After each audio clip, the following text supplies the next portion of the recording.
We're going to call this meeting to order at 6:45 p.m. Roll call, please. Roll call, please. Alderperson Evans. Present. Hurt. Here. Barnes. Here. Swanson. Here. Parker. Here. Poulos. Here. Healy. Here. And Mayor Harris. Present.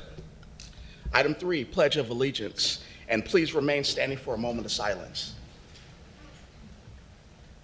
I pledge allegiance to the flag of the United States of America and to the republic for which it stands, one nation, under God, indivisible, with liberty and justice for all.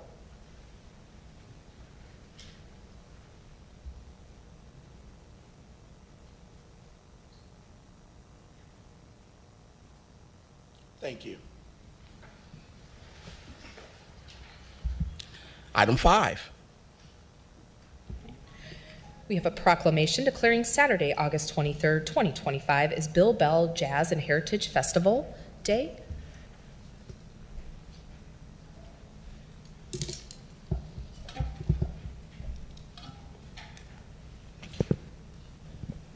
I think so. Proclamation. Whereas Polyrhythms is a grassroots nonprofit organization dedicated to community and cultural arts advocacy. They believe every community is enriched when its members can share in and participate in the arts. Through their programs, they provide exposure to the arts while cultivating imagination, inner strength, cultural heritage, and the resources of our community. And whereas they create projects and events that use the arts as a gateway to teach cultural, technical, and life skills, with a special focus on youth in underserved neighborhoods.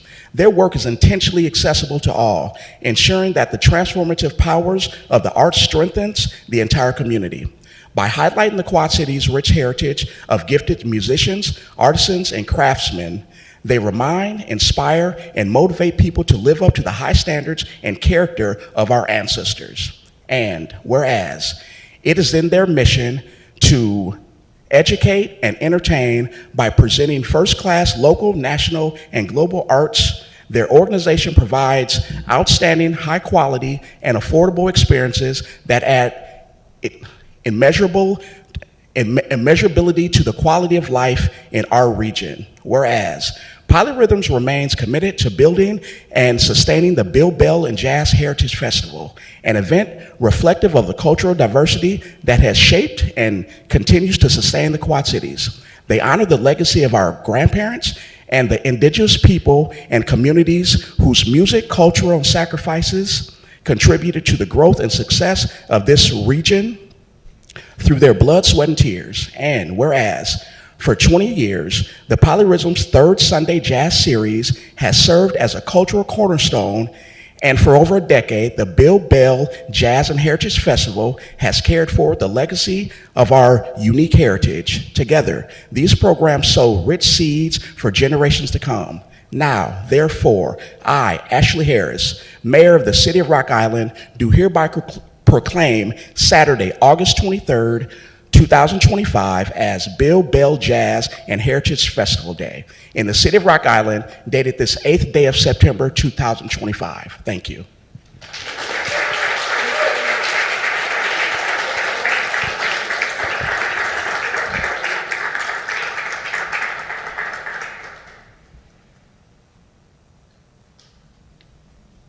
If everybody wants to come up for a photo.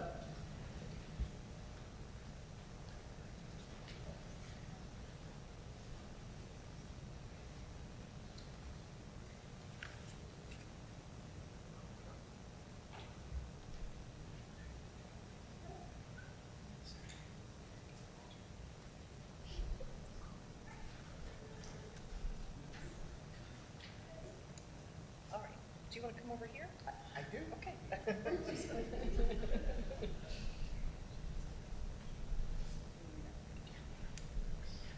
Okay.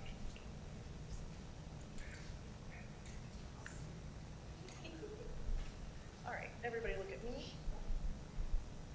1, 2. 1, 2. Okay.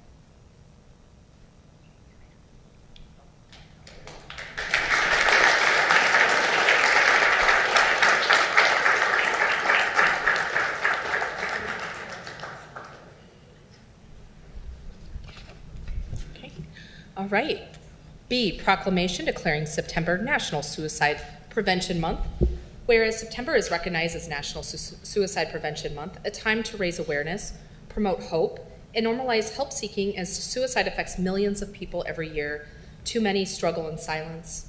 And whereas suicide is a leading cause of death in the United States and has a devastating impact on individuals, communities, including right here in the city of Rock Island.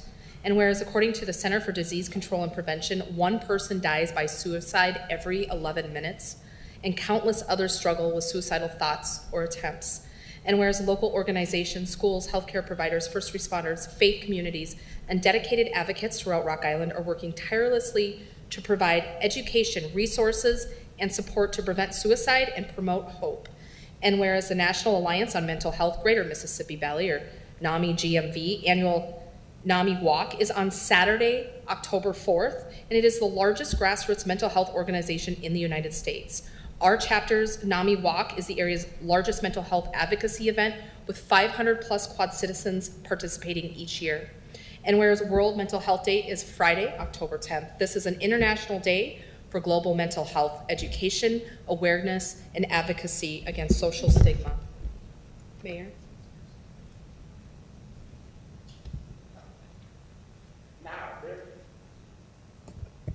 Now, therefore, I, Ashley Harris, Mayor of the City of Rock Island, Illinois, do hereby proclaim September 2025 as National Suicide Prevention Month in the City of Rock Island, and call upon all residents to join in raising awareness, supporting one another, and working towards a safer and healthier community.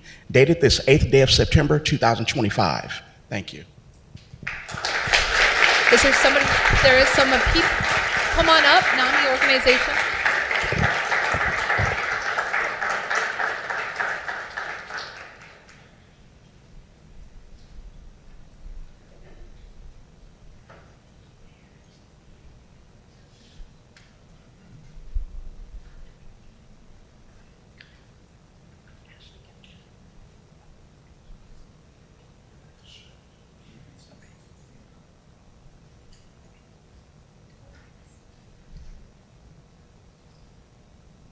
Okay, ready? 1, 2, 3.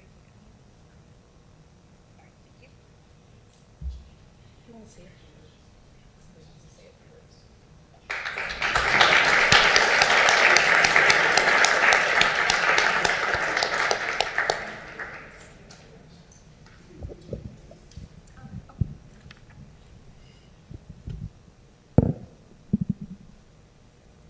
Hello, everyone. My name is Stephanie Burrow, and I'm a promotion team lead for the Quad Cities Behavioral Health Coalition. And I just wanted to thank the mayor and the city council today on behalf of the coalition and NAMI for raising awareness for suicide prevention, and to be grateful that we have the collaboration of the cities to bring awareness to these important topics. So, thank you for your time.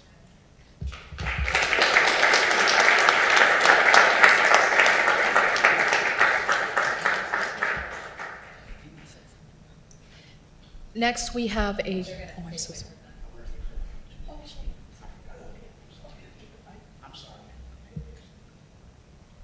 Thank you. Is this on? Yep. Okay, sounds good. Good evening. On behalf of the Hollywood organization, thank you. And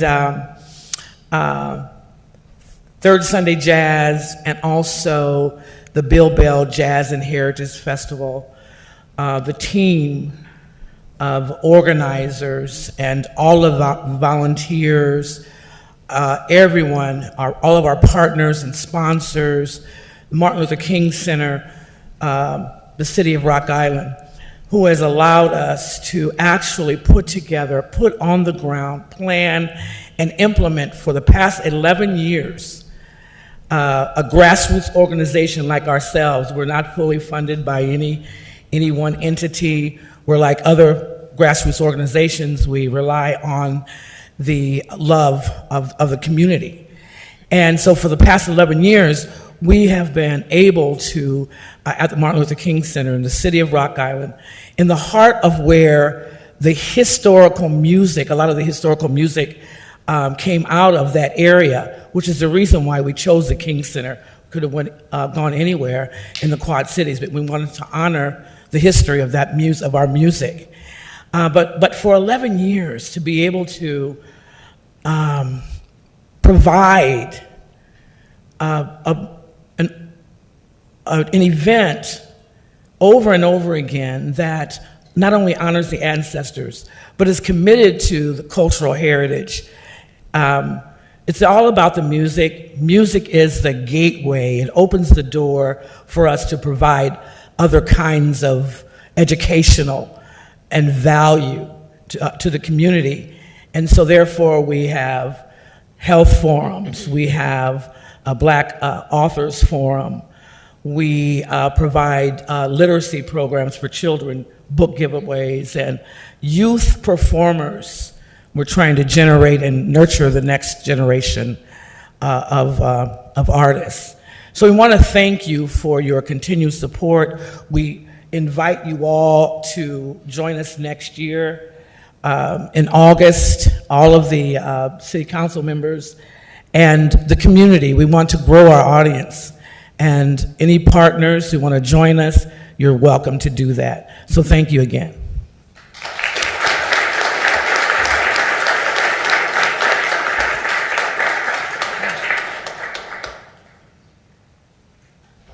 We are adding a proclamation.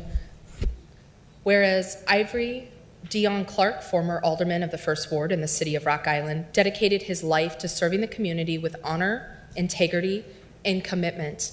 And whereas after a long and courageous battle with cancer, Mr. Clark has left behind a legacy of leadership and public service that positively impacted many lives. And whereas the city of Rock Island and its residents mourn the loss of a respected leader whose contributions helped shape the community, and whereas his dedication and service will forever be remembered and honored by the community he served so well. Alderman Evans. Now, therefore, be it resolved that I, Glenn Evans, Sr., Alderman of the First Ward, on behalf of the City of Rock Island and its citizens, express deep sympathy and a heartfelt condolence to the family, friends, and all who knew Ivory Dion Clark, and declare Ivory Dion Clark Remembrance Day in the City of Rock Island, dated this 8th day of September 2025.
Yes, my name is Mike Collier of Positive Brothers United.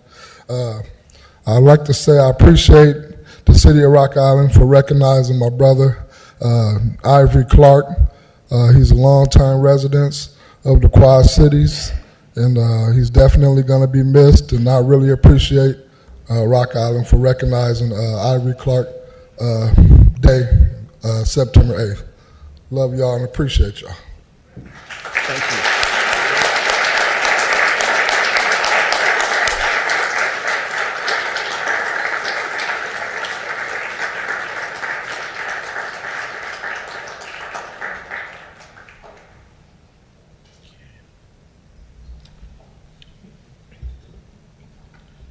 Item C, presentation of the Rock Island Letters Photo Contest winners. Sarah? You can drive. There's 3 PowerPoints there, and click on the one you need. Okay.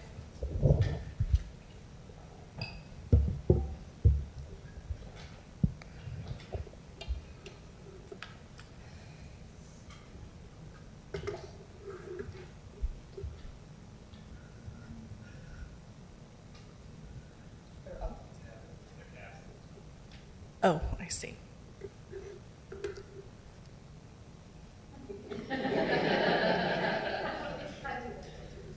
Okay. Wait, where's the one that says?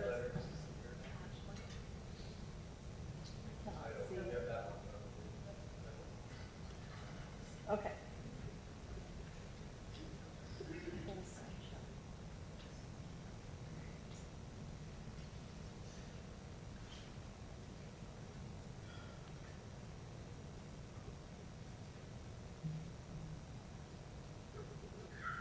All right, I'm just going to thumb through these. So, to have a little fun, to celebrate the installation of a 4.5-foot tall steel Rock Island block letters that you've probably noticed downtown, and then the conversion of the parking lot into usable green space at the corner of 2nd Avenue and 18th Street, the City of Rock Island and the Rock Island Downtown Alliance decided to hold a photo contest in the month of July, and where we encourage participants to flex their creativity, go down to the block letters, take photos. You could be by yourself, you could be in a group, it could be at nighttime with the lights on, anything creative that you could come up with. And then to share those photos publicly on social media with the hashtag Downtown Rock Island. And then they were publicly shared on social media. Participants could submit multiple photos or just one photo, and they could have pets, people, props, whatever you could come up with. And we received, how many submissions, Jack? 41? 60, yes. It was enough that it took us an hour and a half to decide the winners. Let me put it that way.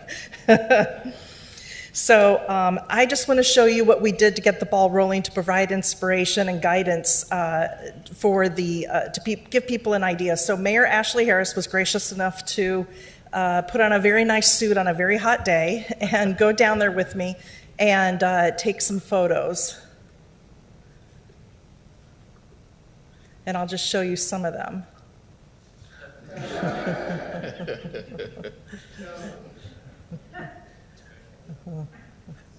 I think it was painful, wasn't it? It wasn't too bad. So just to give you an idea, I mean, how much fun you can have. I titled that one, Here's Johnny. And that one was not easy. That did take a few takes.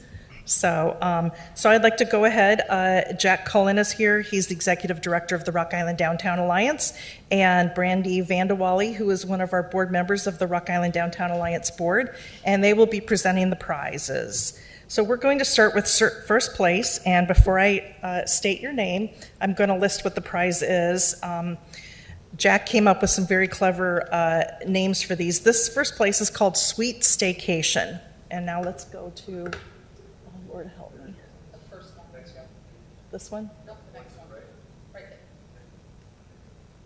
there. Okay. Here's our first place winner. And first place gets dinner and a show at Circa 21, which is a $140 gift card for 2 tickets. They get a one-night stay at the Holiday Inn downtown, drinks at Icons Martini, and then carry-out snacks at Healthy Harvest Urban Farms. So it was a very nice date night kind of prize, and who best to deserve a date night than some new parents? And so this goes to Kylie Wise. Kylie, if you would like to come up and bring your bandmate with you.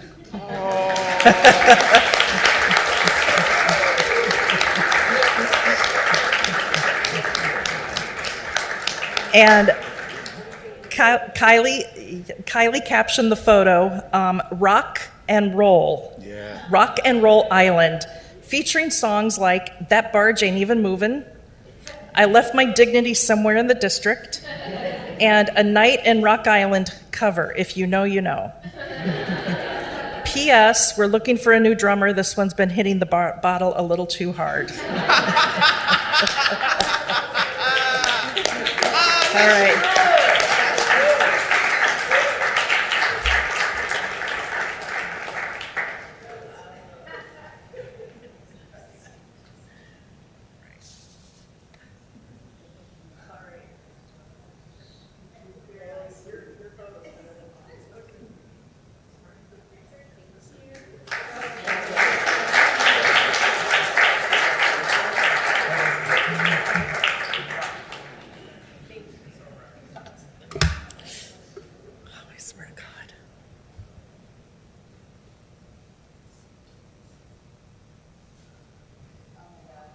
Okay.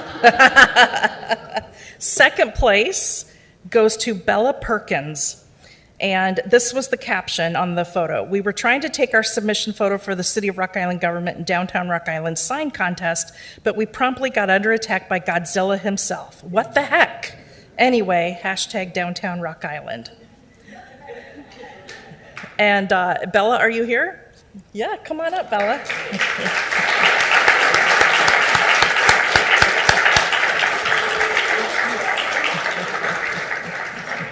And the second place prize is a shopping spree. It includes lunch at Rooster's Sports Bar and Grill, a manicure at Lavish Salon and Spa, clothing and accessories at Brick and Motor Boutique, vinyl CDs and more at Ragged Records and Music, and vintage finds at Skeleton Key Art and Antiques.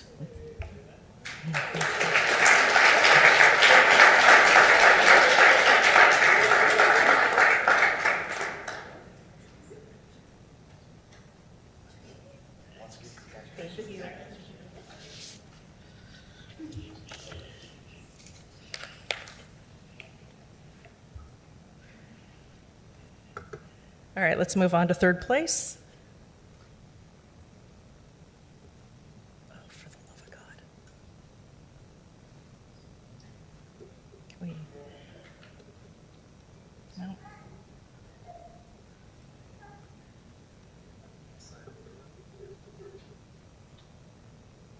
Where? Oh, I see.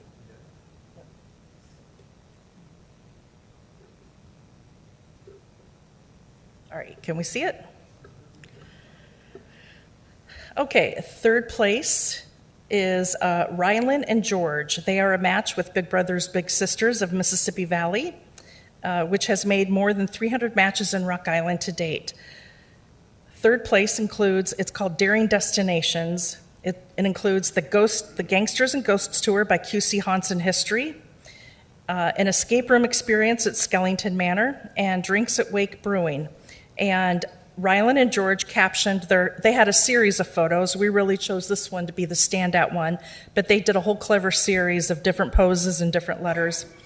They wrote, 32 Rock Island youth are still waiting for a big of their own. There are 2 easy ways to get involved: become a school-based big and meet with a child over lunch at their school, or be a community-based big and explore the city together, just like this, whether that's attending BBBS events or creating your own adventures. If you're ready to be a big to a little in Rock Island, visit bbbsmy.org or call 563-323-8006. Are Rylan and George here? Would you like to come up? Oh, Rylan's here.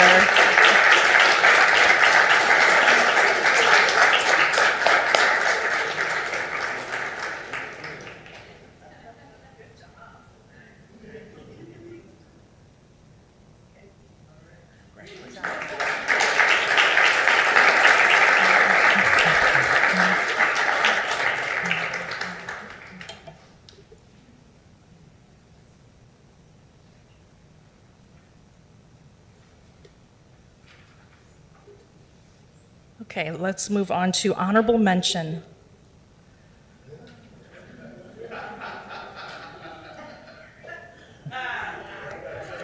All right. This is Nicole Paney. And Nicole won for honorable mention admission to the Quad City Botanical Center for 2, drinks and bites at Roz Talks, and a staff-guided tour at Quad City Arts Gallery. And Nicole captioned her photo, "Somebody say Downtown Rock Island selfie photo op with the hashtag Downtown Rock Island new block letters? Well, sure, why not? Get you a hashtag Gapped Apparel shirt while you're at it. Support City of Rock Island small businesses in hashtag the town." Nicole, would you like to come up?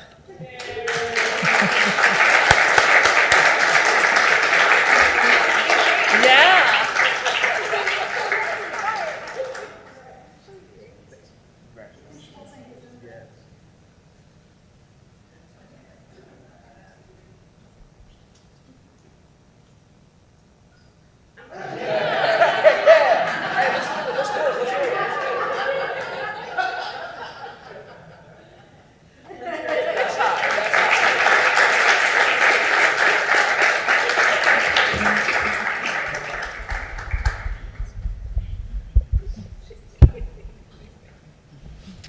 Okay, next we have a presentation from Jack Cullen, Executive Director of the Rock Island Downtown Alliance. Hi, Jack.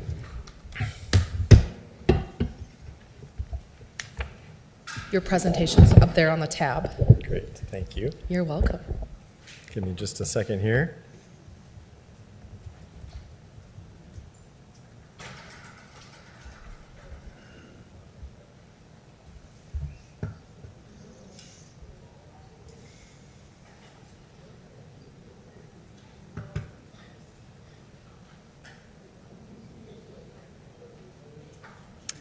Well, congratulations to all the photo contest winners. That was quite fun. Thank you all for being here tonight.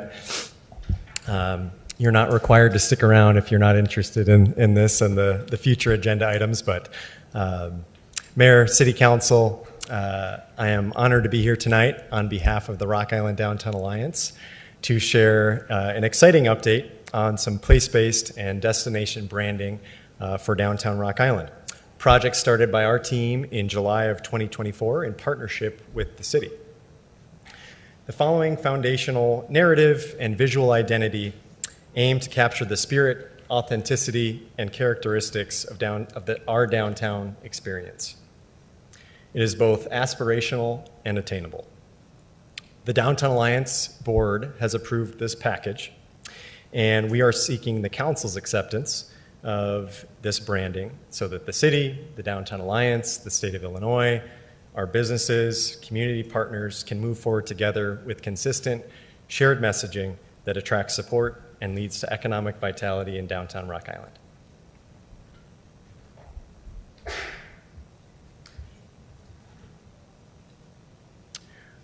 We worked with Mindfire Communications. It's a marketing, communications, and PR firm based in the Quad Cities, as well as the marketing team for the Quad Cities Chamber to create this new brand.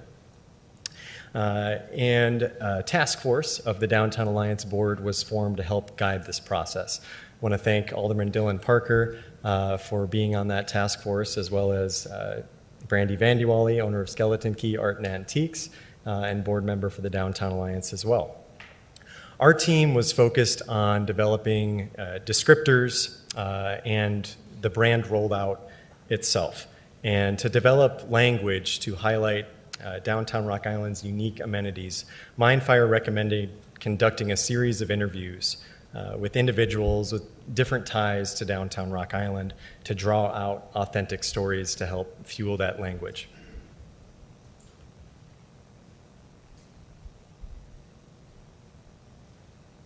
19 interviews were conducted last fall, and when selecting participants, we looked at a variety of behaviors, job positions, geography, and demographics to make sure that the list was inclusive. Again, a variety of stakeholders with different relationships to downtown.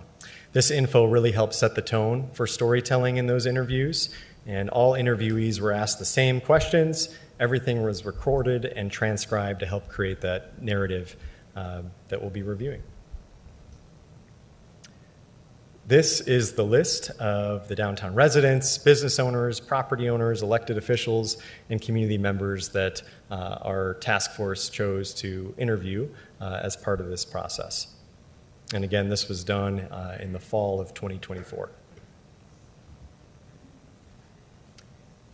These were the words and key phrases used during those interviews. The larger the word, the more often it was used. You'll see these reappear here. Some of these reappear shortly as we get into more of our narrative.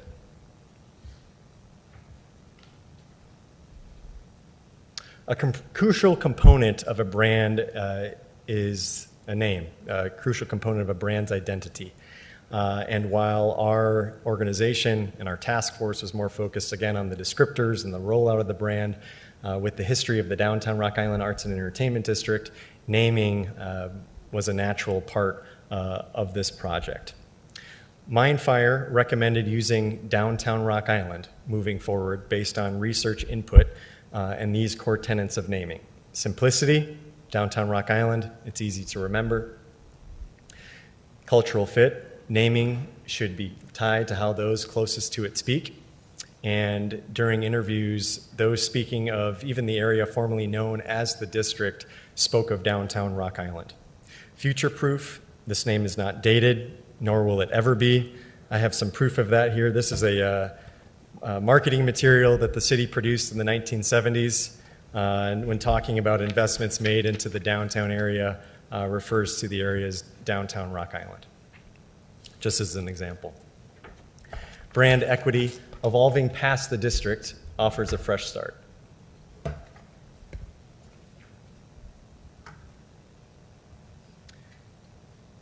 As you all remember and are eagerly waiting to see appear at the intersection of First Avenue and 18th Street, the new sign on the archway as part of the Rebuild Downtown Rock Island project will have Downtown Rock Island at the archway there. So again, naming is an important component, but it's not everything. We need differentiators to help us stand out in the sea of sameness. And so the next few slides are some of these messages that were developed throughout this process. Again, based on the interviews that were done with those closest to downtown Rock Island.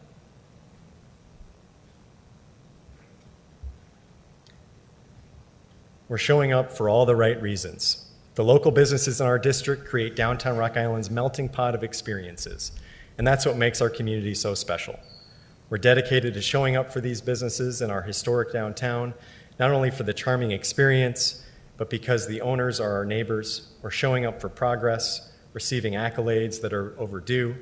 We're showing up to show those around us that downtown Rock Island is back. Showing up, that's what we do around here.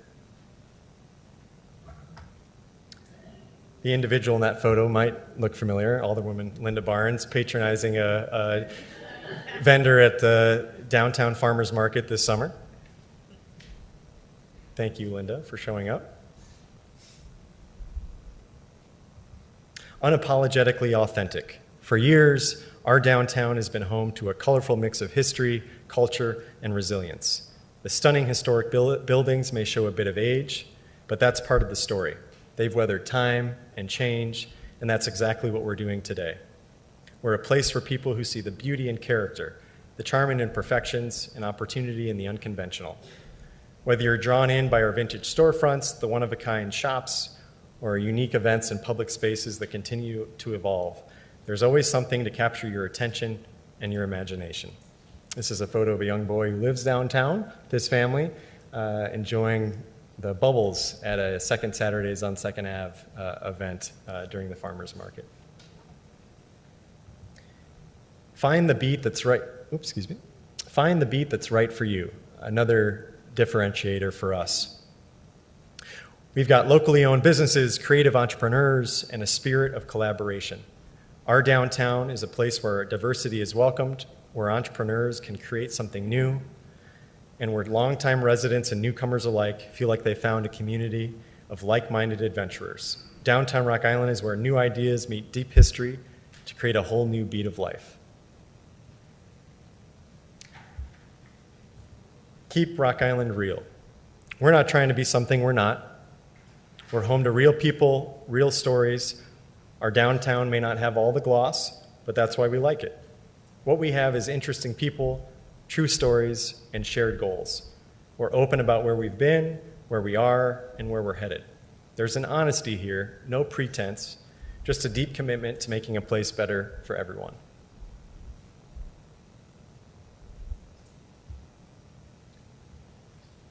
Our position, this is the space that we want to own or occupy in the minds of our targeted audience.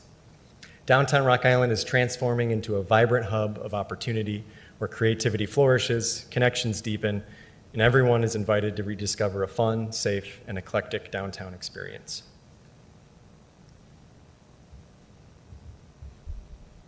An authentic and honest brand promise. This is used to help remind the community at large of downtown Rock Island's value. We promise to be a downtown that moves you, with progress forward, a true sense of community, and an inspired experience unlike any other.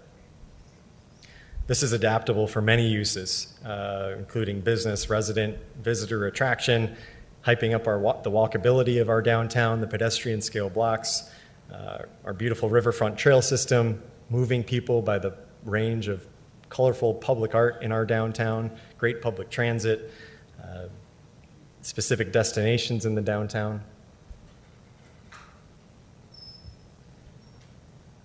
And our brand pillars, again, based off of the language and the words and stories that were shared in the interviews with our team to help create this narrative.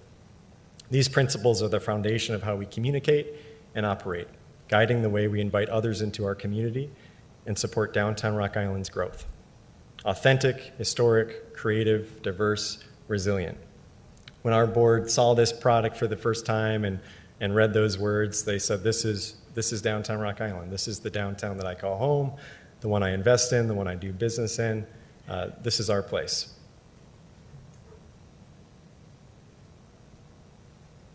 The next few slides are examples of the colors, the logo, the overall vibe and mood of the brand that we're building. Again, the visual identity.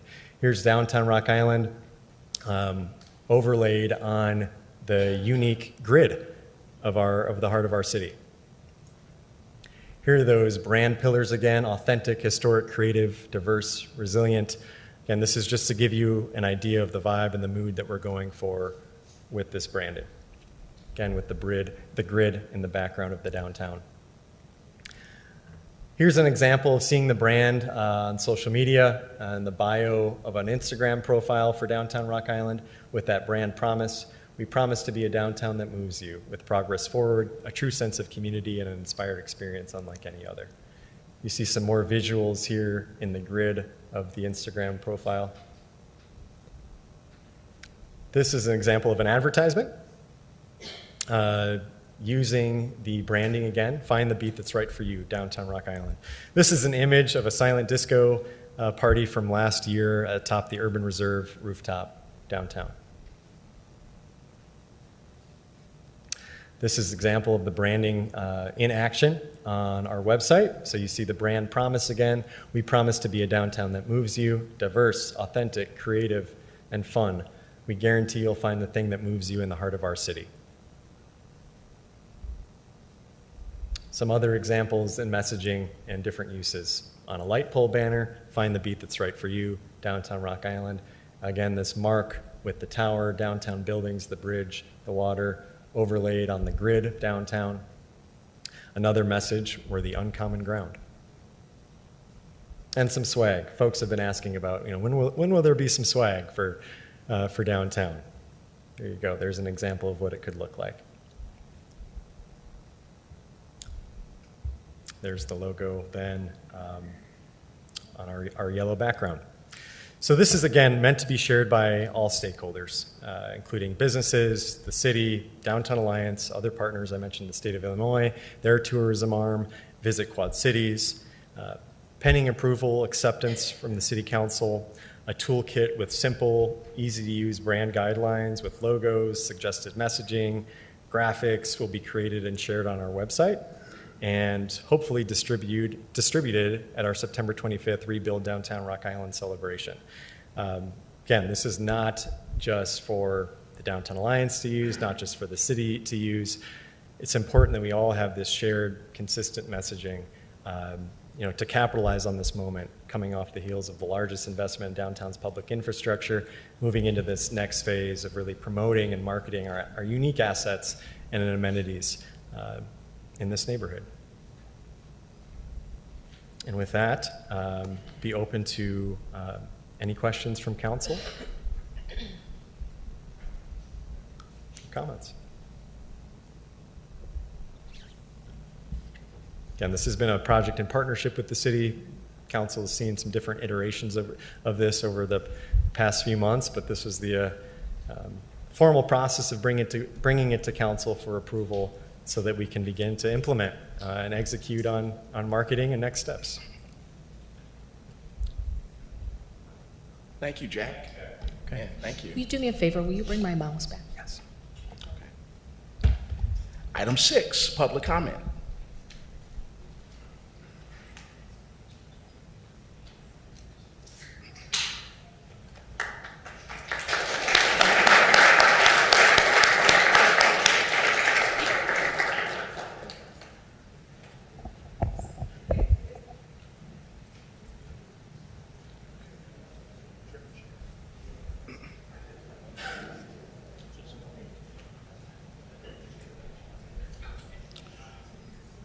First name to be called, James Cox.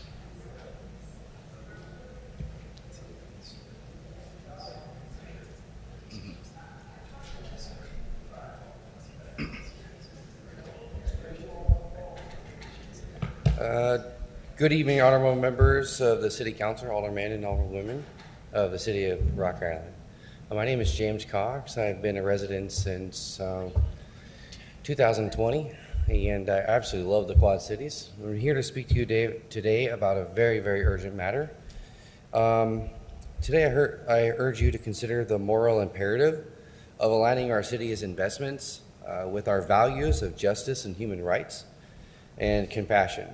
The ongoing human rights abuses and violations of international law committed by the Israeli government and its treatment of the Palestinians in Gaza and the West Bank demand our attention and conscience. Divesting from companies and bonds linked to Israel is not about taking sides. It's about taking a stand against oppression and injustice. Every dollar invested in these entities contribute directly or indirectly to policies and actions that displace families, restrict freedoms, perpetuate suffering. And we've seen this in HD over the last 2 years. Our city has a moral obligation to support human rights and uphold international standards of justice. By choosing to divest, we are signaling that our community refuses to be complicit in acts that violate basic human dignity. It is a powerful declaration that justice and equality matter more than profit, and we have an opportunity to lead by example, showing that ethical principles should guide our investments and our values in our community, right? So I think we all know that we have ethic laws everywhere that we go, whether we work for a company, in our city, and everything that we do, we use our money and we invest it in ethical ways. So by investing ethically, it's not about financial outcomes. It shouldn't be necessarily, although we do want to profit from our investments. It should be about shaping a community that stands for what's right, using our money and to invest it in areas where it's going to benefit us, not only morally, but financially. So let us show that our city is committed to holding itself accountable to higher standards that promote human dignity and oppose oppression. And together we can make a statement that resonates beyond our city limits, that justice and humanity are worth standing up for, even when it's difficult. And I urge you to side in favor of divestment and demonstrate our community's unwavering commitment to human rights and ethical integrity. With that, I just wanted to keep it short, and thank you very much for your time today. It's already been a late evening. We had a lot of stuff on the agenda. I'm sure there's plenty of other people to have time to speak. So thank you very much for the time to come before you today. May you guys have a good evening. Thank you, sir.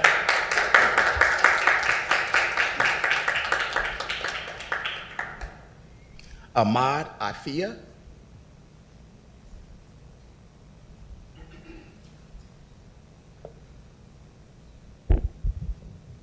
Thank you for listening. My name is Ahmed Abu Afifa. I'm a second-generation Nakba survivor. My parents were expelled from Palestine, and I have been living here in the U.S. for over 20 years. I came to this country as a teenager. I'm over 40 years old now. And while I live on the Bettendorf side, I've left my signature around this city. You guys probably see 74 or Centennial. Many of those structures, I have my name on them. But I want to talk about the bigger picture. I want to talk about dignity, honesty that I've learned in this country. And I just ask you to practice what you've preached for so many years. I've learned about human rights in this country. And we know what's happening in Gaza. Expert has called it a genocide. Everyone agrees it's against the humanity. So it's just a question, are we ready, are we brave enough to practice what we preach? On the bigger picture, everyone should ask themselves, what's the bigger picture? Why should we boycott Israel? Other than the humanitarian need, the lady before me provided a perfect segue, talking about the homeless problem, the other investment here in Rock Island, all that, boycotting companies that practice genocide on the bigger picture means more money for our city here in Rock Island. Our money should be invested in our country here in the US. It shouldn't be going billions and billions to kill people. It should be invested here. We have homelessness problem. We have veterans homeless people. We have hospitals being cut, and we have Medicaid being cut. We have so many bills. Our education is failing our children. And instead, we are sending our money billions and billions every year. I'm very sure, and the Quad Cities Coalition has been working to prove it, we could go to every business here in the Quad Cities and in Rock Island and show they are very interested in our money being invested here, not being taken our tax money and being shipped to kill people. And I truly ask you to practice what we've learned in this country, at least for me, what we've preached for so many years. I don't want to take too long of your time. Thank you for listening to me. I'm part of the Quad Cities Coalition for Palestine. If you have any questions, please reach out to us. We'd love to make this a cooperative effort. We would love to show our beautiful city here, Rock Island, that they are able to stand the moral stand. Iowa City has done it. Multiple churches around the US has done it. Multiple universities has done it. Rock Island can do it. We have sent multiple emails so far, at least 2 emails, and we would love to work cooperatively with the city of Rock Island. Unfortunately, nobody has responded back to us yet. Please work with us. We'd love to work with you. We'd love to make it a success story here, and we appreciate you guys. Thank you so much. Thank you, sir.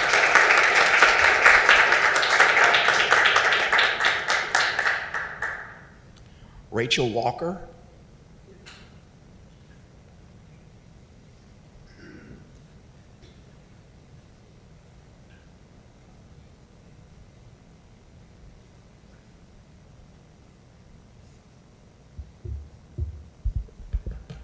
Hi, my name is Rachel. I'm a lifelong Rock Island resident. I was born and raised here. I currently reside in Ward 4.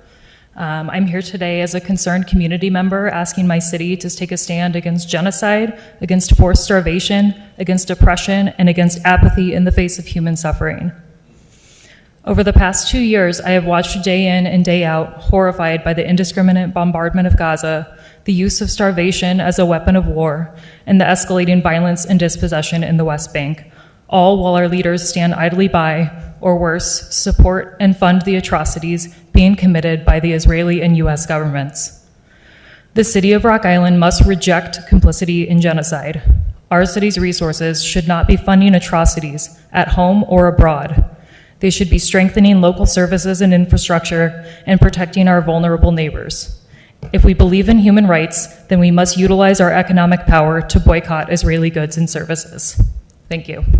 Thank you, ma'am. Thank you. Laurel Bloomquist.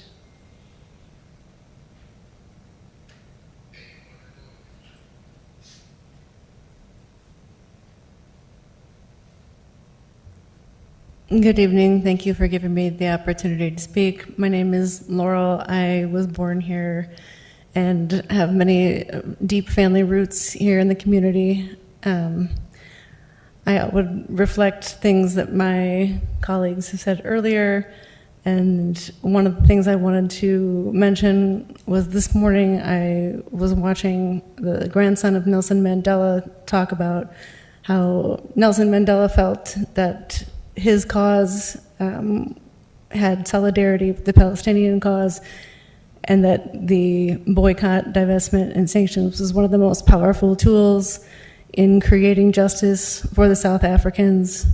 And so I just want to draw connections to that movement. As we have heard others say, just in the past 6 months, we have seen funding be taken from social services that will affect rural communities in particular, more disproportionately, particularly like Medicaid and Medicare funding. And we have seen a ramp up in funding going to the militarization, not just funding Israel and with money and weapons, but also in our own country funding ICE and the militarization within our cities. And even just in the past week have seen the president threaten Chicago with some of that violence and bringing more military presence into the city. And just lastly, I'd like to say, I understand if you think that this topic is controversial. Certainly, I'm 52 years old, and for probably most of 50 years of my life, I've, thought of Israel as our ally. Didn't really know much about the conflict myself, but I would invite you and anyone else in this room to do even just a small amount of research into how the state of Israel was founded, and I think you'll see very quickly that to be on the right side of history would be to boycott and divest against Israel and be on the right side of justice for the Palestinians. Thank you. Thank you, Mayor.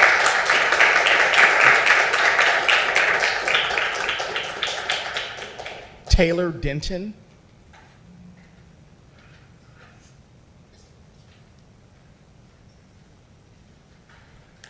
Thank you. Good evening, council members. My name is Taylor Denton, and I'm speaking on behalf of the Quad Cities Coalition for Palestine. On Saturday, September 6th, we held a rally here in Rock Island that brought out over 60 community members, and I also stand before you today with a petition signed by more than 100 of your constituents. And this petition specifically was launched only 1 week ago. And we're here now to urge you to pass a resolution boycotting corporations complicit in Israel's assault on Gaza. Since October of 2023, the U.S. has diverted more than $16.4 billion to military aid for Israel, while cutting vital programs like Medicare, Medicaid, education, and family assistance. Our community deserves better. Taxpayer dollars must serve Rock Island's people, our seniors, children, schools, and healthcare, not fuel genocide abroad. The facts are undeniable. Over 62,000 Palestinians have been killed, and nearly 90% of Gaza has been destroyed. Hospitals, schools, homes, and infrastructure obliterated. When US dollars and US corporations enable this destruction, we are complicit. That complicity not only undermines our moral values, it also puts Americans at risk by generating global outrage against us. Rock Island has an opportunity to take a principled stand. Just as Iowa City has done, Iowa City recently passed a resolution to reject complicity in these atrocities, proving that municipalities can lead where higher levels of government have failed. A precedent has been set, and the movement for Palestinian freedom is growing. It will continue forward with or without Rock Island. The question before you is whether Rock Island will be remembered as part of that movement for justice or as a city that stood on the sidelines, okay with complicity. We know from history that boycotts and divestment work. The civil rights boycotts and the global anti-apartheid movement used peaceful economic pressure to achieve justice. The boycott, divestment, and sanctions movement follows in that tradition, targeting corporations like Caterpillar, Boeing, RTX, and Palantir that profit directly from Israel's assaults on Gaza. By supporting this resolution, Rock Island would affirm that our community will not subsidize atrocities, but instead align itself with a global movement that advances human rights through nonviolent action. Council members, you have a choice tonight. Continue with business as usual or stand with justice, human rights, and your own constituents. Join Iowa City and countless communities across the globe in saying, Rock Island will not be complicit in genocide. The movement will go forward either way, but I urge you to go forward with us and be on the right side of history. Thank you. Thank you.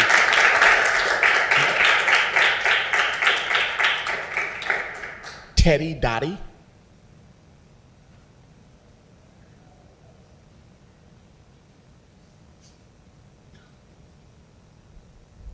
Hello, members of the City Council. Today I ask you the same question you should be asking yourself. Where do I stand in the face of atrocities and injustice? When we are complicit in war crimes, where is there room for our humanity? Rock Island must reject complicity in genocide. Our city's resources should defend human rights and protect lives, not fuel genocide and the forced starvation of an entire population of people. We must redirect this funding to our city's needs. Our community is in a crisis that is only going to get worse in the next year, as you are all aware. With homelessness and food insecurity on the rise, it makes no sense to send our tax dollars abroad just to harm other vulnerable communities. Since October 2023, the U.S. has diverted over $16.4 billion to military aid for Israel, while cutting essential programs like Medicare, Medicaid, education, and family assistance. This $16.4 billion was used to kill 62,000 Palestinians and destroy 90% of Gaza. Rock Island has a civic and moral obligation to reject complicity in these atrocities by refusing to invest our public dollars in corporations tied to war. We should not be fueling destruction. We should be committing to protecting our most vulnerable residents who are rapidly losing their protections and valuable resources. This funding should be redirected to strengthening our local resources, especially those who are protecting those who need it in the most. Please consider following in Iowa City's lead by supporting and committing to this nonviolent strategy of boycott, divestment, and sanctions. Supporting this resolution is a continual commitment to humanity, dignity, and shows our city that we want to invest our own betterment and community strength, not the destruction of others' communities. As someone with friends in Gaza, as well as many homeless and struggling friends right here in the Quad Cities, I will tell you that these struggles are not so far away. It is absolutely senseless and deplorable to support what is happening in Gaza while simultaneously looking away from the pain of what is happening right here at home. Thank you. Thank you.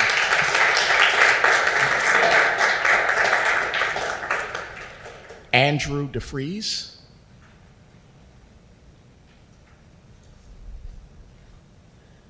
Hello, thank you. Thank you, City Council. My name is Andrew DeFries. I live in Rock Island. I work in Rock Island. And I am here today to speak about the travesty of the genocide in Gaza that has been occurring since 2023. I won't repeat a whole lot of what others have said other than Palestine and Gaza. It is the lens in which we see all of humanity. You know, we're at a precipice where if we continue on, are we going to let, millions of people be indiscriminately slaughtered with knowing that our tax dollars are going to the country that is funding it? During the Holocaust, over 6 million Jews were exterminated by the Nazis. And we said, never again, right? We said, never again, no more genocide. And yet today here, that is exactly what is happening.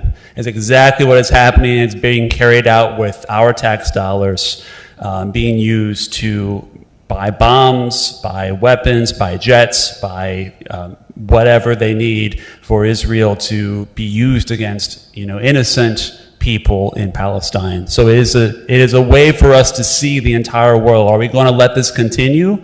And more importantly, are people going to look at you years from now and say, what did you do to try to stop this? So many people even before the Holocaust really began, saw signs of, the increased dehumanization of Jews, that they saw where could we stop this? Is there a point we could have said we could have prevented this?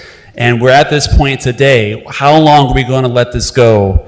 And what can we do at every single level of government, be it local, statewide, or federal, to do something to put an end to it. Even if it's the smallest thing can build the biggest wave.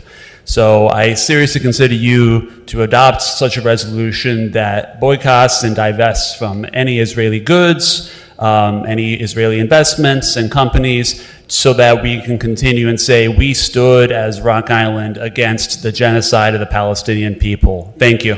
Thank you.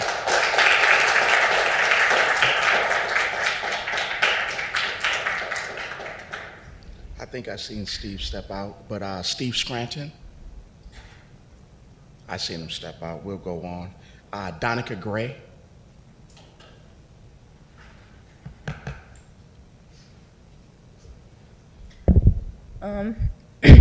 Hi, my name is Deonica Gray. I'm a resident of Rock Island and a mother.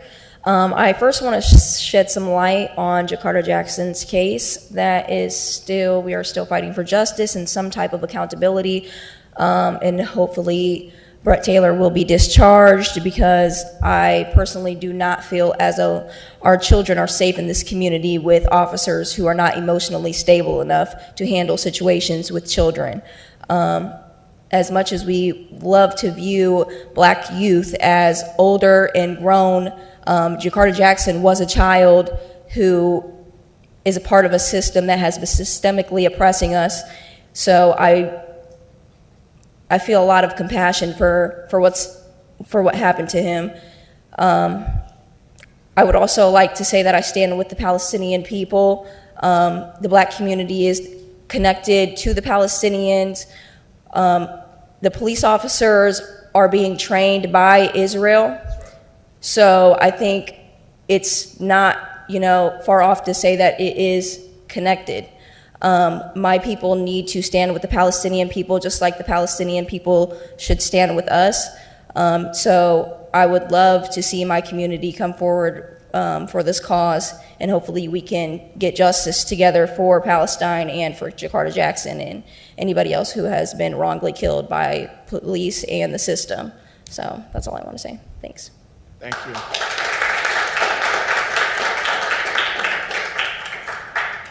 James Blue.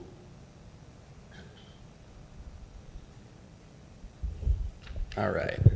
My name is James Blue, a resident of 4th Ward. When I was growing up, the man who helped raise me into manhood, adulthood, was the cantor at the Tri-City Jewish Center, now the library up on 30th. He taught me many great things, chiefly among them, never again. The Jewish people have common cause with all oppressed peoples. That includes the Palestinian people. Not in my name. And as you can imagine, I spent many Passover dinners learning about the 4 sons, of which I was often either the wise or the simple son. But the 2 sons, who are the wicked son and the one who did not know to ask, both commit crimes, essentially. They both commit sins, they both harm. The wicked son knows that what he's doing is harmful, but he continues to do it anyway. And the son who does not know to ask harms people, but never bothered to find out if what he was doing was harmful. Essentially the moral of that is that you can still do harm and not realize it. But once you realize that you are doing harm, you have become wicked. And I would like if the city could just do the simplest thing and not spend money on a genocidal state, if we could just not send money to an ethnic cleansing. South Africa has been brought up before, and I think it's a very apt understanding of what's happening, if not even more violent than it was back then. Although there's a lot of history, I guess, in that. But I would just like the city of Rock Island to please boycott, divest, no longer send our money to be soaked in blood and then brought back. Thank you. Thank you.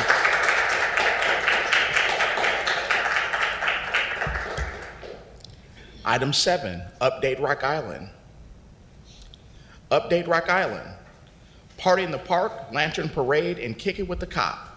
The Rock Island Parks and Recreation Department, in partnership with the Rock Island Library, invites the community to join the fun at Party in the Park this Wednesday, September 10th from 5 to 7 p.m. at Hodge Park, 2294 35th Street.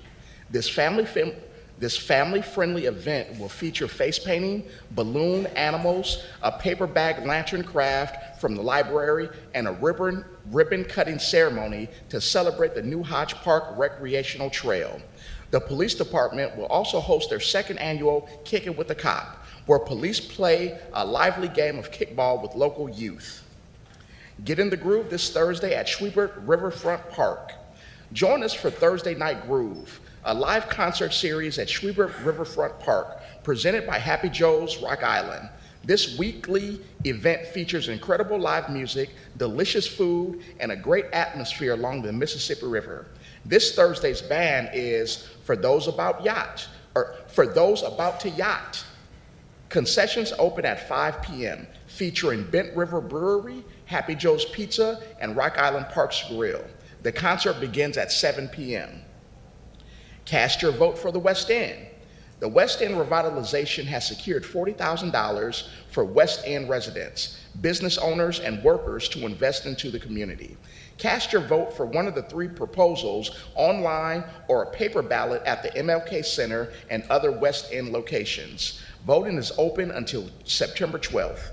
The winning proposals will be announced at the next community meeting on September 16th from 5 to 7 p.m. at the MLK Center. Thank you. Item 8. Presentation of the CY 2025 second quarter financial management report. Jessica.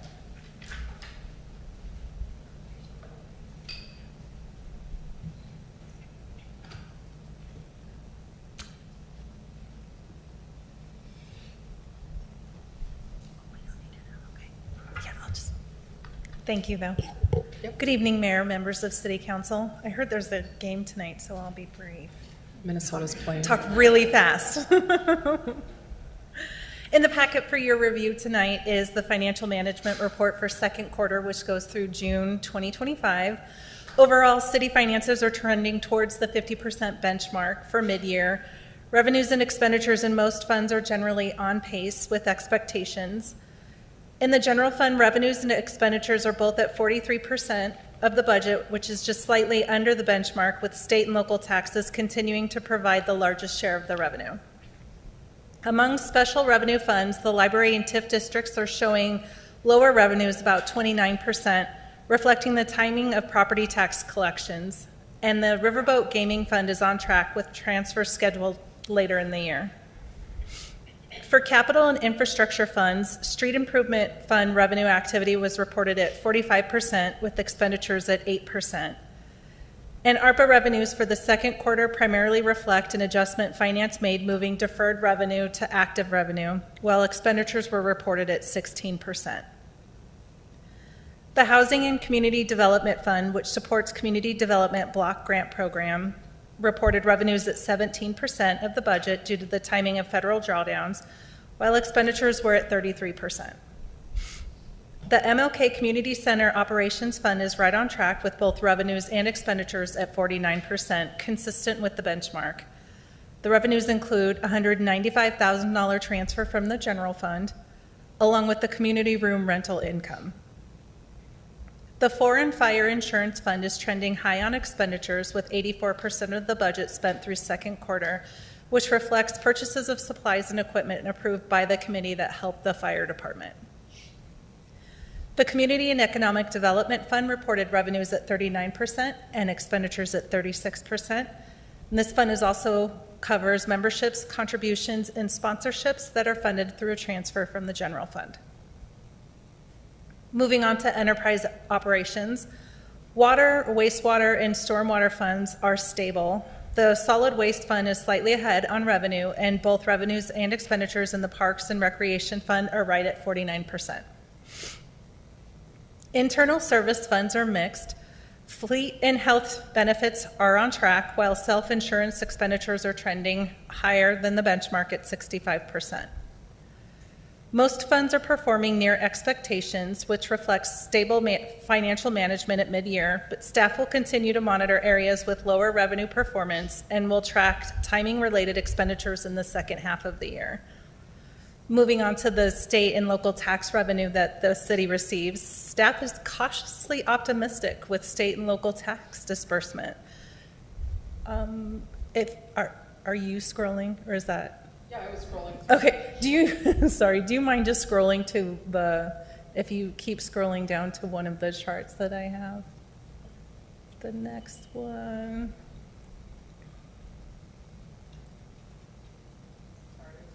That's okay, one of these are fine. So in the packet where you have the state and local tax revenue analysis, where I have green is because of the way that the state and local tax revenue comes in. It could be a month or two behind. So if it's in green, we know exactly what it is and we've received it. It's just after the month that I have to report to City Council. If it's in blue, again, we know what it is, but I can see it, but we haven't received it yet. So that kind of gives you a key on why some are in green and some are in blue. The ones that are in black are ones that we've actually received. So looking at those, you can see where it says the projected annual. Sorry, I can't read my chart from all the way over here. Projected annual shows you where we'll be at the end of the year. With income tax, which is budgeted at $6.4 million, it's trending right at the benchmark with 48.8% of revenue received. Annual projections suggest we'll finish at about $454,000 over budget, although this amount fluctuates with the state replacement tax adjustments.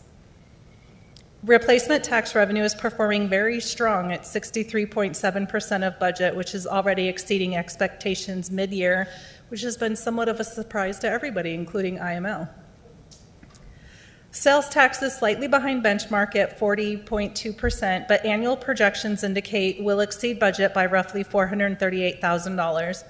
While the city has experienced increased sales tax distributions, use tax revenues have declined significantly due to the state's leveling the playing field for Illinois Retail Act, which I discussed at one of our previous meetings. Local option sales tax is at 37.8% with year-end projections at about $268,000 above budget.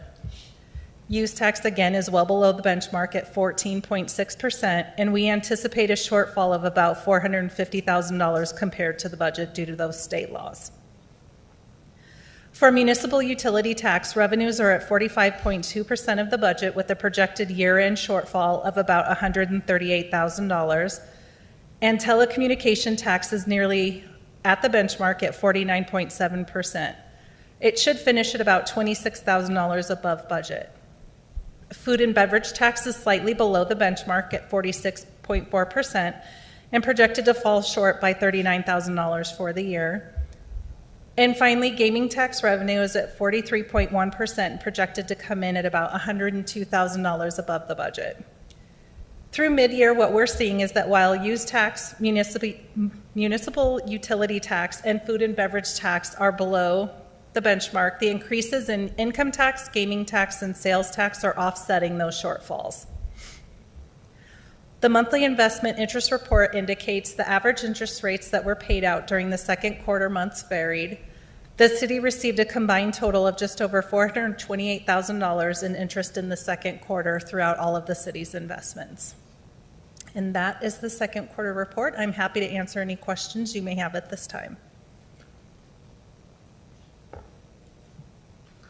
feel like I must ask a question. This is probably for Samantha. Samantha, can we get an update for the ARPA unspent funds? Sure, I allocated? can get something together and send it out tomorrow. Okay. Absolutely. I have a really stupid one. So in the gaming tax, in the state of Illinois, September 1st, they just instituted a 50-cent bet tax, basically. Is that localized, or is it overall the whole state? We were actually just talking about that the other day. Todd and I were. So I'm not that I online better. I'm not sure. I need to do some research to see if that's something that the city will be receiving, because we just brought that up last week. So I just haven't had a chance to research it to see if it's something that the city will actually be receiving. So I can do that and then give council an update on that too. Thank you. Anything else? Thank you, ma'am. Item 9. A report from the Community Development Department regarding an ordinance dissolving the special tax allocation fund and terminating the designation of the First Street Tax Increment Financing District Redevelopment Project Area, first reading.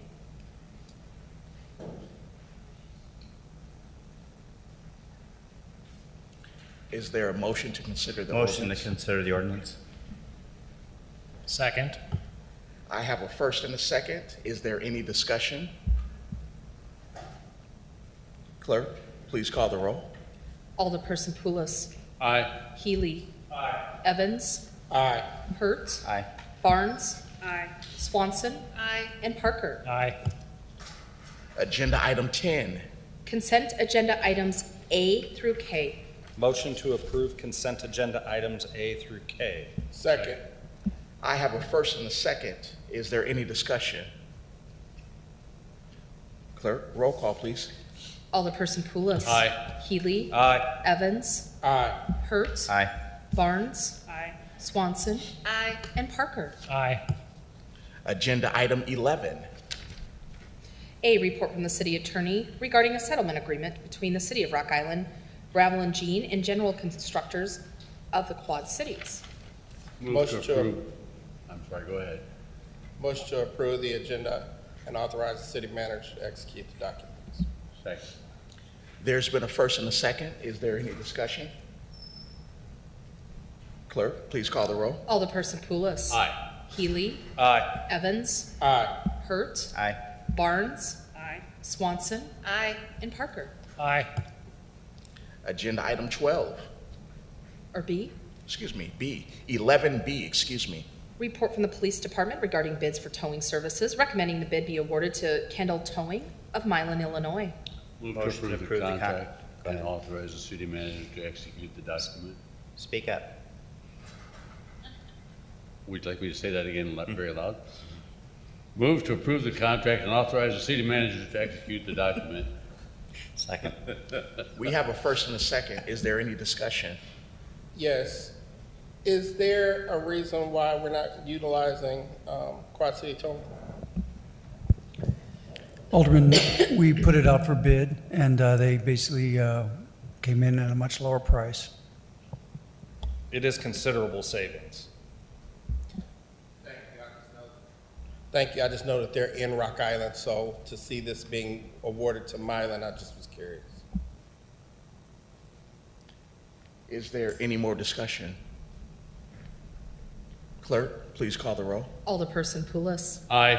Healy. Aye. Evans. Aye. Hurt. Aye. Barnes. Aye. Swanson. Aye. And Parker. Aye. Item 12. A report from the finance department regarding budget adjustments to the TIF 8 First Street Fund 406 and TIF 9 Century Woods Fund 407, in the amount of $51,405. Motion to approve the budget adjustment. Second.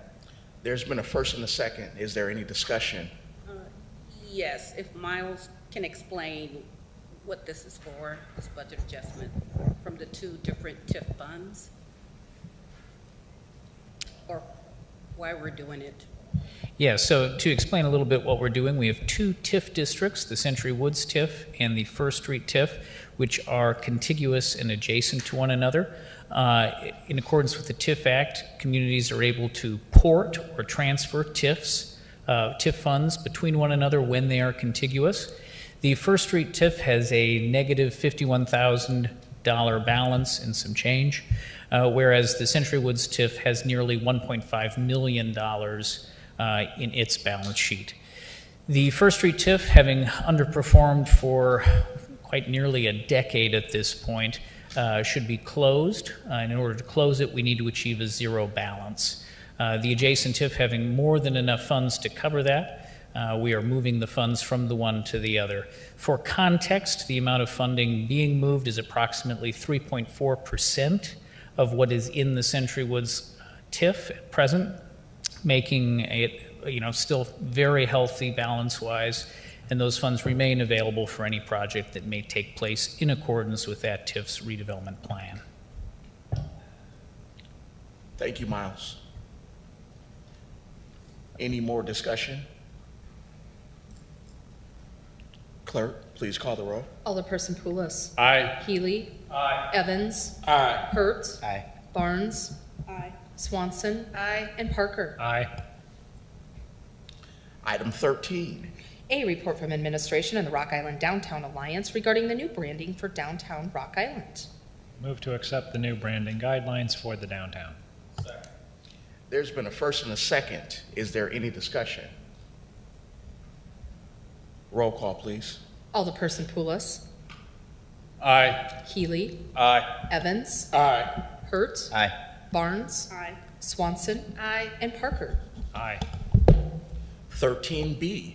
Report from the city clerk regarding the amended schedule of regular city council meetings for 2025 with the updated time change from 6:45 p.m.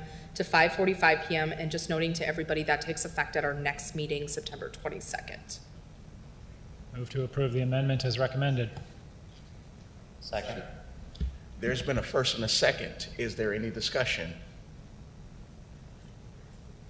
Clerk, please call the roll. Alderperson Poulos. Aye. Healy. Aye. Evans. Aye. Hertz. Aye. Barnes. Aye. Swanson. Aye. And Parker. Aye. Agenda item 14. Report from the city clerk's office regarding amendment to the Quad Cities Marathon Race on Sunday, September 28th, 2025. Motion to approve the amendment as recommended. Second. There's been a first and a second. Is there any discussion?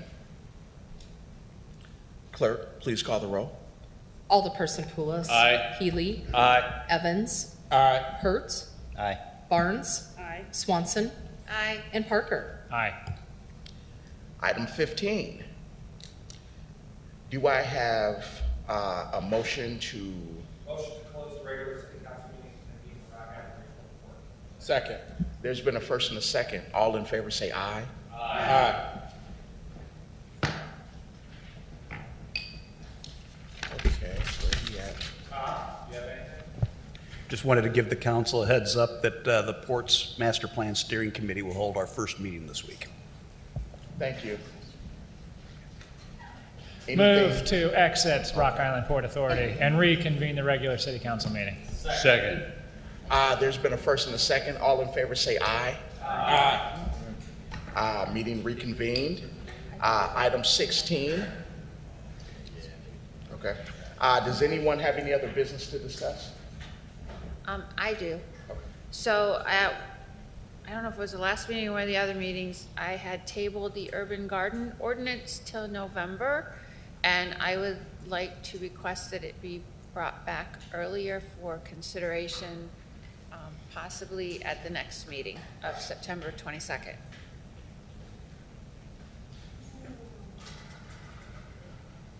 I'll second it. How does that work? So it's tabled to that date, but if there's enough people on council that are requesting to bring it forward at a newer date, I don't think that there's a legal issue with that, because they're requesting to hear the item before that. As long as we're not moving it from the table date, like, past that deadline. So would it be a roll It's not a call? motion. That would just be something you would It was contact to Todd and get the number of people that you need on council to Yeah, I get just that agenda wasn't sure item on. because I had tabled it. Yep, nope, that's fine, as long as it's prior to when the tabled item comes back. Okay, okay. So Ms. Swanson, are we good? Okay, all right. Okay, any other business? Item 17, motion to adjourn. So move. There's been a first and a second. All in favor? Aye. Aye. Meeting adjourned. Thank you.